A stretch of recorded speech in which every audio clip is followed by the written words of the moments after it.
ঘর গোছাতে আমরা কম বেশি সবাই কিন্তু ভালোবাসি।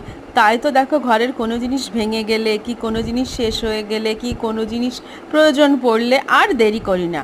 তো তাই তো সেদিন তোমাদের দাদা ভাই আর আমি দুজনে মিলে দেখো মার্কেটিংয়ে গেছি।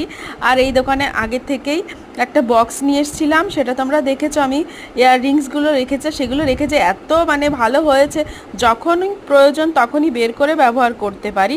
তাই ভাবছিলাম যে আর কটা নিই, ড্রেসিং টেবিলটা একদম সাজানো হচ্ছে না। দেখো, দুটো বক্স নিয়েছি, আরও কাপ নিয়েছি, আরও এখান থেকে 2-3টে বোতলও নিয়েছি। আর কাপগুলো নতুন এসছে মার্কেটে, খুবই সুন্দর, আর আমার তো খুবই পছন্দ হয়েছে। আরও দুটো প্লাস্টিকের ঝুড়ি নিয়েছিলাম শেষে। তো প্রথমে উপরে গেছিলাম, তো ওখানে বক্সগুলো এনে নিচে এসে আবার এইখানে অনেক কিছু দেখেছিলাম আর অনেক কিছু নিয়েছিলাম।